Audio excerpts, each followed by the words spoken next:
नमस्ते दोस्तों, आपका उद्धार हिली क्लासेज में आपका स्वागत है। और हमारी चर्चाएं चल रही थी कबीरदास जी के ऊपर। किस पे चल रही थी? कबीरदास जी के ऊपर। कबीरदास पे हमारी बातें हो रही थी। और कबीरदास में भी हम कुछ कबीर के ऊपर जो चर्चित जो कथन है उनके ऊपर हम बात कर रहे थे। कबीरदास के संबंध में चर्चित कथन कथन यहाँ पे हम बात कर रहे थे। और हमने शुक्ल जी के एक दो कथन हमने लिख भी लिए थे। अब शुक्ल जी के ही अन्य जो कथन है वो मैं आप लोगों को यहाँ बता देती हूँ। शुक्ल जी के, क्योंकि पिछली क्लास में हमने शुक्ल जी के एक दो कथन मैंने लिखवा भी दिए थे आप लोगों को। और बताया था कि जनता के उस बड़े भाग को आके संभाला इन्होंने नाथपंथियों के प्रभाव से जो शुष्क पड़ता जा रहा था। कबीरदास जी के बारे में शुक्ल जी ने कहा है। अब एक कथन है कि भाषा बहुत परिष्कृत और परिमार्जित न होने पर भी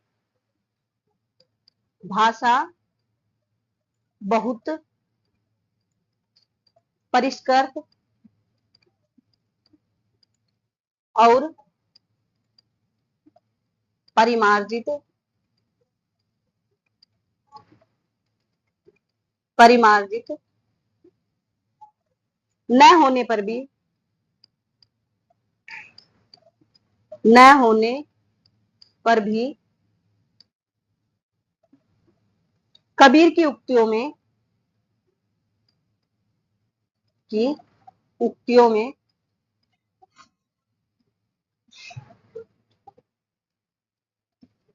कहीं कहीं विलक्षण प्रभाव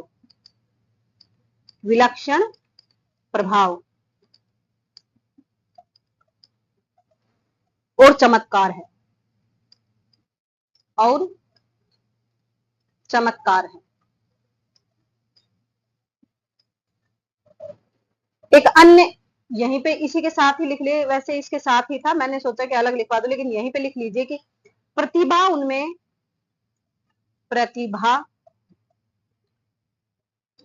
उनमें बड़ी प्रखर थी।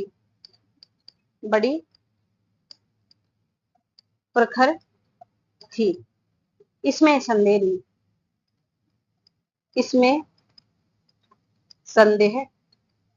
नहीं। मैंने पिछली क्लास में आप लोगों को बताया था कि जहां पे संदेह नहीं है ना, वहीं पे हमें संदेह कर लेना चाहिए शुक्ल जी के ऊपर। जहां पे संदेह नहीं है वहां पे हमें शुक्ल जी के ऊपर संदेह कर लेना चाहिए, क्योंकि वहां पे ये क्वेश्चंस देके हमें जाते हैं। तो यदि आपसे यहाँ, क्योंकि कई बार ना सिर्फ यहीं से उठा कर यहीं तक प्रतिभा उनमें बड़ी प्रखर थी, ये वाक्य किसके लिए कहा है? तो ये कबीरदास जी के लिए वाक्य कहा है। किसने कहा है? शुक्ल जी ने। या फिर पूछ सकते किसने कहा है? तो शुक्ल जी ने। दोनों प्रकार से आप तैयार रहना। और भाषा के बारे में कहा है कि ज्यादा परिष्कृत नहीं है और ना ही परिमा, मतलब ज्यादा अच्छी भाषा इनकी नहीं है कबीरदास जी की, लेकिन जो इनकी उक्तियां है ना, जो इन्होंने बीच बीच में जो उक्तियां दी हैं वो बड़ी विलक्षण और चमत्कार पैदा करने वाली हैं कबीरदास जी की उक्तियां। तो कबीर की भाषा के बारे में क्या कहा है कि ज्यादा परिष्कृत और परिमार्जित नहीं है। पूछ सकते हैं आपसे, ध्यान रखना कि कबीर की भाषा के बारे में ज्यादा परिष्कृत और परिमार्जित न होने के बारे में किस इतिहासकार ने कहा है? तो ये शुक्ल जी ने कहा है। क्वेश्चन किसी भी प्रकार से घुमा के, यही ये जो पंक्ति है इसी में से 3-4 प्रकार से क्वेश्चन बन सकता है। सीधे सीधे पंक्ति देके पूछ सकते हैं कि किसके बारे में कहा है, तो कबीरदास जी के बारे में। और क्योंकि यहाँ से अगर पूछते हैं तो हमें पता भी नहीं चलता। और ये भी पूछ सकते कि किसका वक्तव्य है, तो किसका है? शुक्ल जी का है। तो ये आप याद रखना। और संदेह नहीं है तो संदेह तो आप कर ही लेना, मेरे कहने से संदेह तो आप कर ही लेना, सही रहोगे, फायदे में रहोगे, इसलिए मैं बता रही हूँ आप लोगों को। एक कहा कि जो शुक्ल जी कहते हैं कि जो सूफियों से जो प्रेम तत्व उन्होंने लिया, सूफियों से जो प्रेम तत्व, मैंने आप लोगों को बताया था कि प्रेम की कुमारी कहां से ली थी इन्होंने? सूफियों से ली थी। तो यही है शुक्ल जी ने कि सूफियों से जो प्रेम तत्व उन्होंने लिया, उन्होंने किसने? कबीरदास जी ने। उन्होंने लिया वह सूफियों के तो वह सूफियों के यहाँ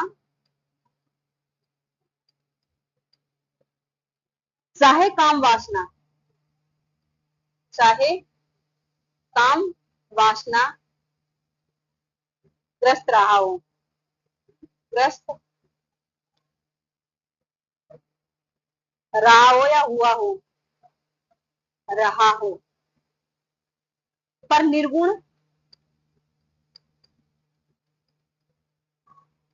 पंथियों में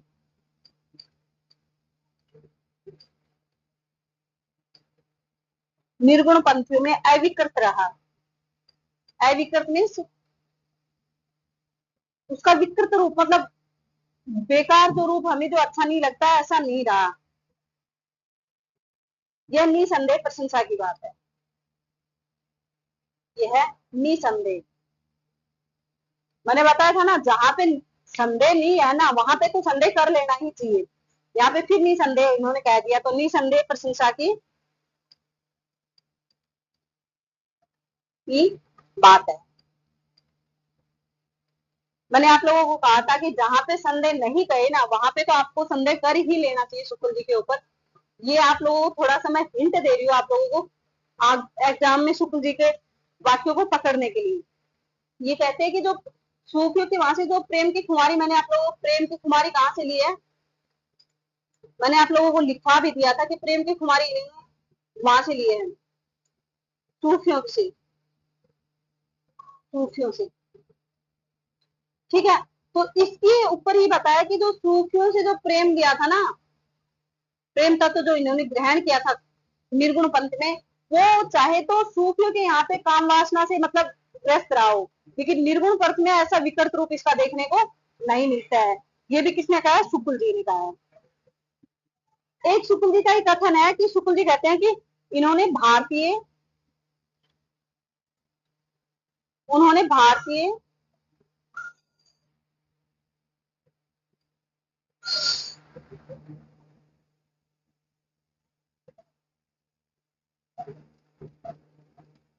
भारतीय ब्रह्मवाद के साथ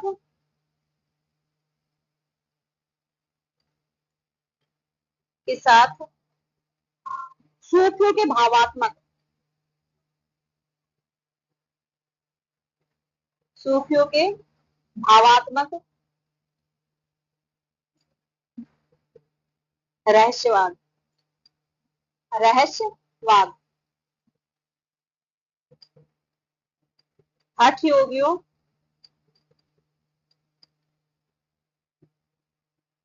के साधनात्मक रहस्यवाद और वैष्णवों के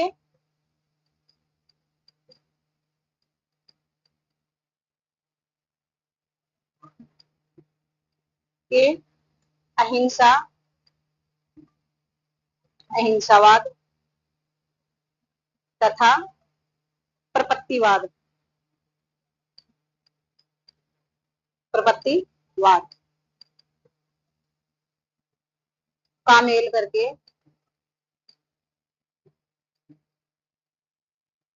अपना पंथ खड़ा किया, पंथ खड़ा किया। देखिए मैंने आप लोगों को लिखवाया था कि नाथों पे, मतलब कि नाथों के ऊपर किस किस का ये सॉरी ज्ञानाश्रय जो शाखा है, जो संत जो है, संतों के ऊपर किस किस का प्रभाव है। तो मैंने बताया था कि सूफियों का क्या, मैंने बताया था आपको कि सूफियों से इन्होंने क्या लिया है, भावात्मक रहस्यवाद या प्रेम की कुमारी जो, वो सूफियों से लिए। और हठ योगियों की साधनात्मक रहस्यवाद, हठ योग मतलब कि नाथों से। और वैष्णवों से क्या लिया था, अहिंसावाद और प्रपत्तिवाद। इसके मेल से अपना पंथ खड़ा किया था किसने, कबीर ने। ये किसने कहा है, शुक्ल जी ने कहा है। तो मैंने किससे क्या लिया है ये काफी अच्छे से, मतलब डिटेल में तो नहीं जाएंगे हम, क्योंकि सीधे सीधे क्वेश्चन जहाँ पे बनते हैं वहां पे हम सीधे सीधे बात करेंगे, उसमें ज्यादा अंदर घुसने की जरूरत नहीं है। ये मैंने फर्स्ट क्लास जब ली थी, शायद फर्स्ट या सेकंड में, वहां पे मैंने आप लोगों को अच्छे से लिखवाया था। ये किसके आधार पे, शुक्ल जी के आधार पे मैं बता रही हूँ आप लोगों को। किसके आधार पे? शुक्ल जी के आधार के ऊपर। आपको याद होना ही होना चाहिए किसने किससे क्या लिया था। एक शुक्ल जी का ही कथन है, निर्गुण मार्ग के निर्दिष्ट प्रवर्तक जो कबीरदास जी को बताया, वो भी किसने बताया? शुक्ल जी ने बताया। ये मैंने लिखवा दिया है, शायद मेरे हिसाब से यहाँ पे आपको लिखवाने की जरूरत नहीं है। और शुक्ल जी के एक दो कथन शायद, हाँ, अंत तात्विक दृष्टि से न तो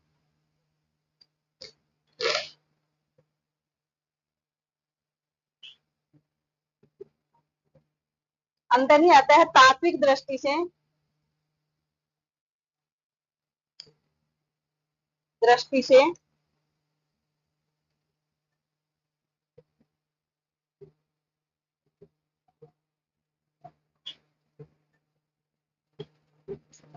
से न तो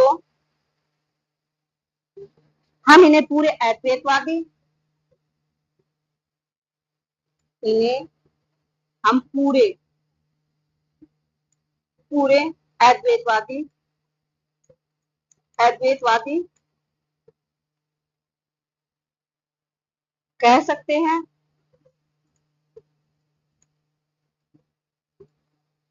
और न एकेश्वरवादी, और न एकेश्वरवादी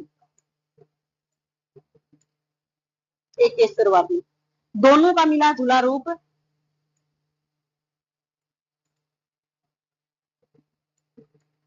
दोनों का मिला जुला भाव इनकी वाणी में मिलता है।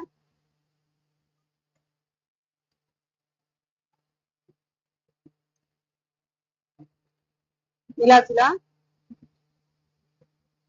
भाव इनकी वाणी में मिलता है।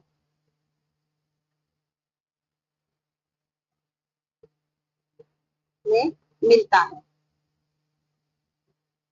ये भी किसने कहा है? शुक्ल जी ने। ये भी किसका कथन है?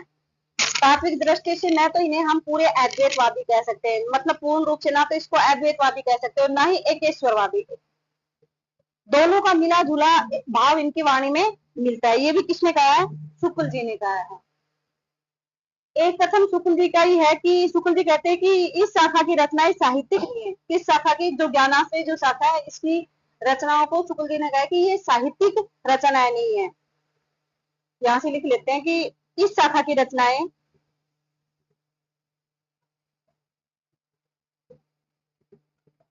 शाखा की रचनाएं साहित्यिक नहीं है। फुटकल दोहो फुटकल दोहो या पदों के रूप में है, या पदों के रूप में है, पदों के रूप में है, जिनकी भाषा और शैली, जिनकी भाषा और शैली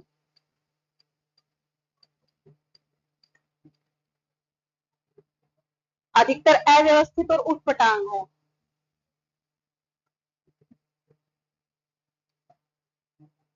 अव्यवस्थित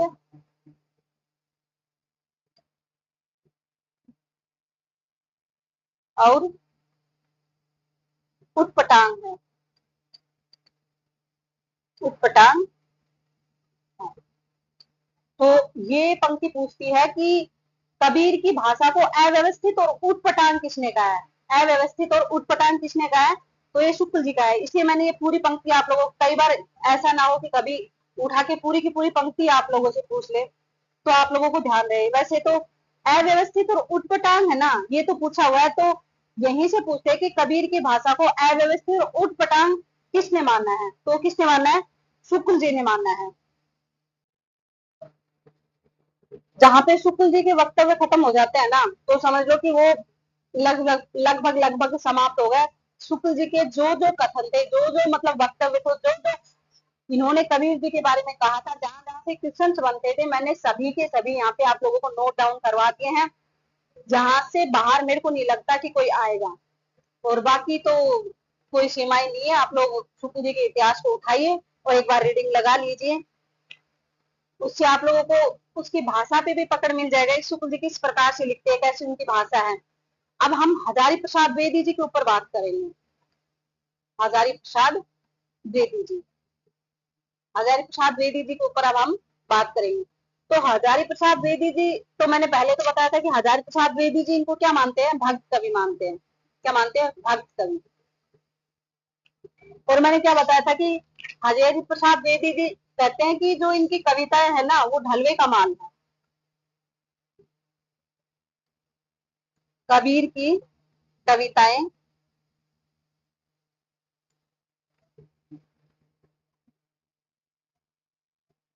कबीर की कविता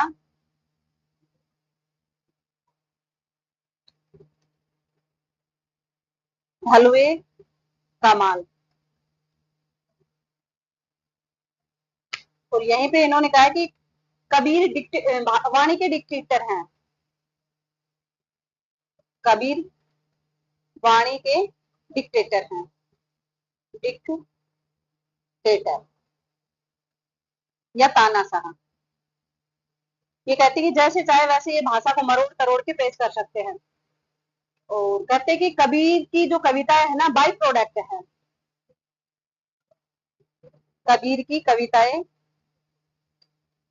कबीर की कविता बाई प्रोडक्ट है। बाई प्रोडक्ट बाई प्रोडक्ट है। इस बाई प्रोडक्ट के ऊपर ही प्रोटेस्टेड, मतलब कि इसी से मिलता जुलता जो एक शब्द आएगा बच्चन जी के बारे में, तो बच्चन जी के लिखाऊंगी तब मैं आप लोगों को वहीं पे लिखा दूंगी। तो बाय प्रोडक्ट,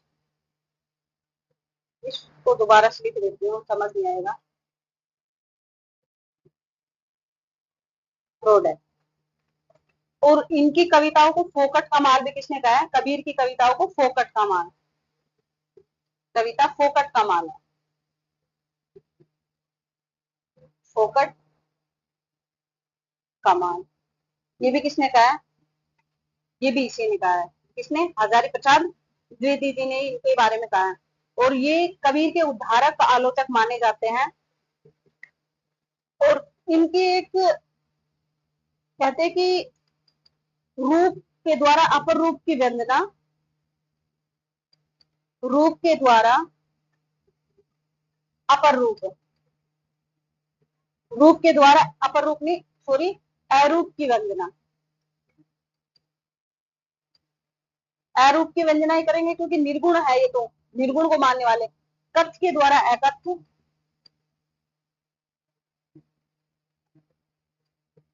द्वारा एकथ,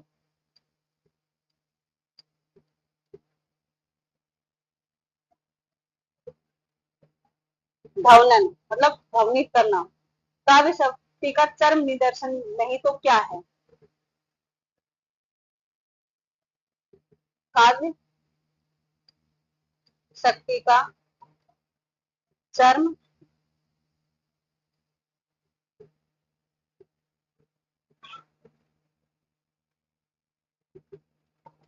निदर्शन नहीं तो क्या है।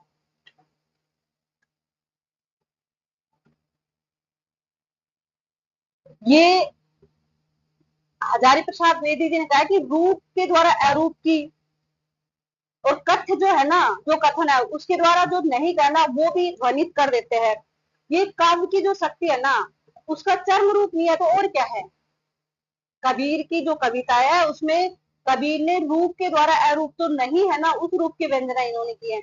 जो कथन हमारे सामने है उसके द्वारा जो नहीं है उसको ध्वनित करती है इनकी कविताओं में। ये काव्य शक्ति का चरम निदर्शन नहीं है तो और क्या है कबीर की कविताओं में।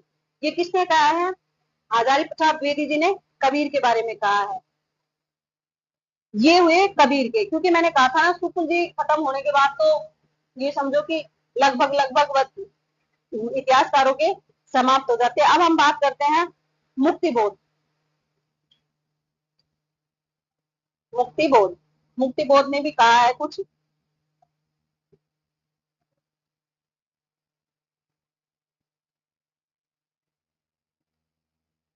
निर्गुण भक्ति मार्गी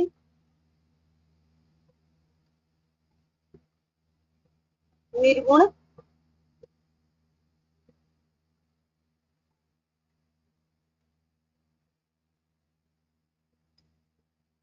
भक्ति मार्गी जातिवाद विरोधी आंदोलन, जातिवाद विरोधी आंदोलन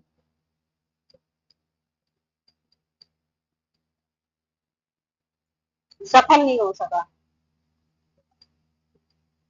सफल नहीं हो सका, सफल नहीं हो सका। उसका मूल कारण यह है कि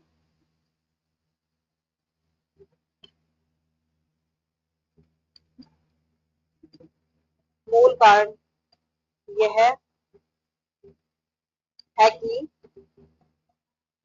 भारत में पुरानी समाज रचना को, भारत में पुरानी समाज रचना को समाप्त करने वाली पूंजीवादी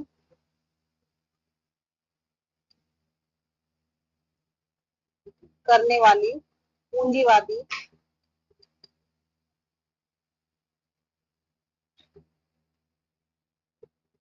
क्रांतिकारी शक्तियां, क्रांतिकारी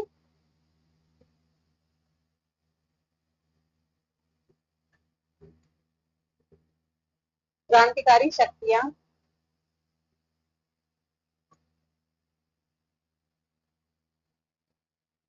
उन दिनों विकसित नहीं हुई थी, उन दिनों विकसित नहीं हुई थी, नहीं हुई थी।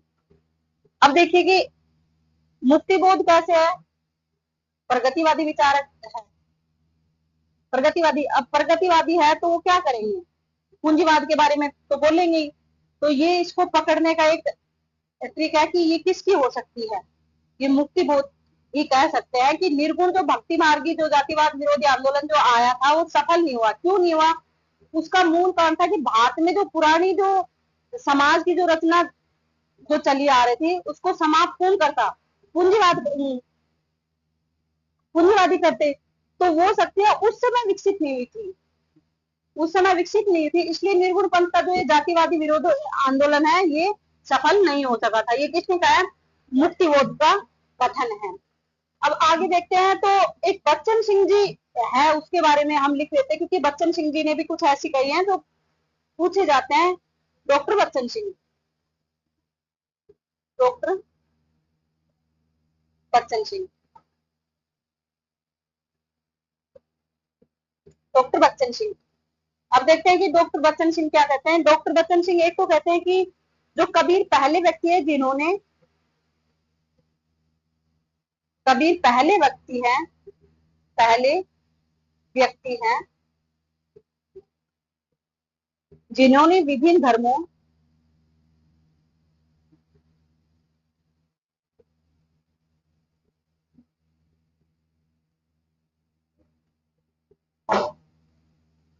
विभिन्न धर्मों, संप्रदायों,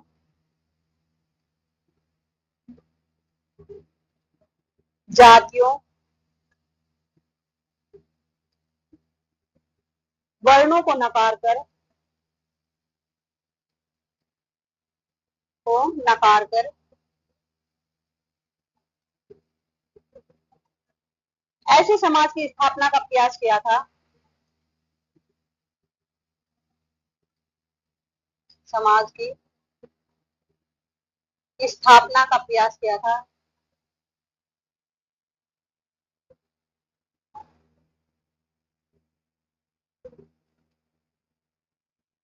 किया था जिसमें धर्म,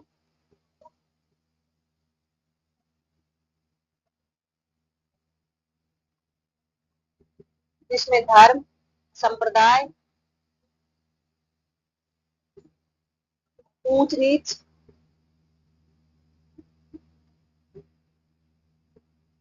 ऊंच नीच के भेदभाव,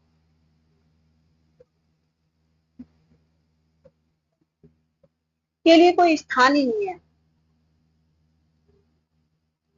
के लिए कोई स्थान नहीं है उनके समाज में।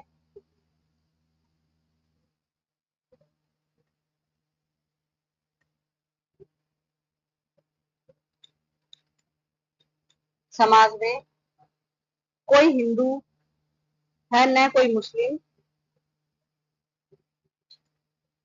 न कोई हिंदू है, न कोई मुस्लिम,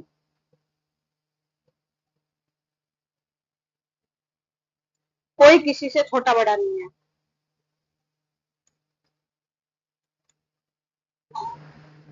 किसी से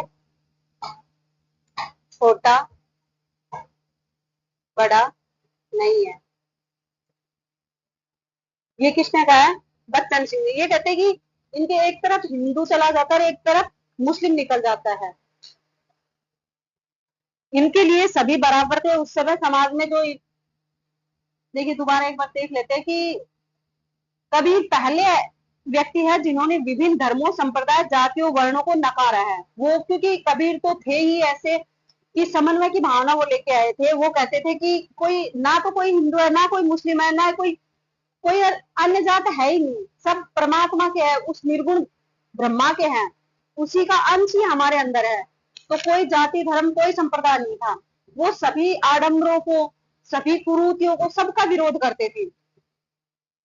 काकर पाथर पूजने से यदि कुछ होता है तो मैं तो पूरा पहाड़ पूजूं, ऐसे कहते थे कबीर। कबीर तो ऐसे क्रांतिकारी थे उस समय कि उसके जैसा बड़ा क्रांतिकारी हम नहीं कह सकते। और उस समय के समाज में इतनी क्रांतिकारी बातें करना बहुत बड़ी बात थी। ऐसे समाज की स्थापना का प्रयास किया था कबीर ने जिसमें धर्म, संप्रदाय, ऊंच नीच के भेदभाव के लिए कोई स्थान नहीं। उनके समाज में न कोई हिंदू, न कोई मुस्लिम, कोई किसी से छोटा बड़ा नहीं। ये कौन है? बच्चन सिंह जी कहते थे। बच्चन सिंह जी ने कहा कबीर के बारे में। इसलिए बच्चन सिंह जी का एक कथन है कि ये कहते हैं कि कबीर तो वो है कि उनके एक तरफ तो हिंदुत्व निकल जाता है और दूसरी तरफ क्या निकल जाता है? मुस्लिमियत निकल जाता है। ऐसे कबीर थे। ये भी किसने कहा है? बच्चन सिंह जी ने ही कहा है। एक बच्चन सिंह जी कहते हैं कि कबीरदास कबीर हिंदी भक्ति काव्य का प्रथम क्रांतिकारी पुरुष करता है।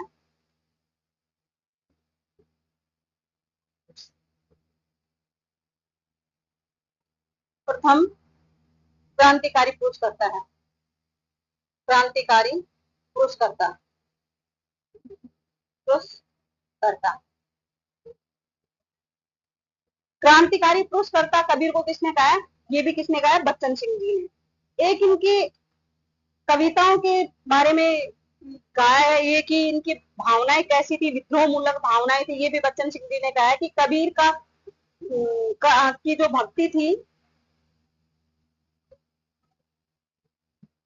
का जो भक्ति जो आंदोलन था, भक्ति आंदोलन,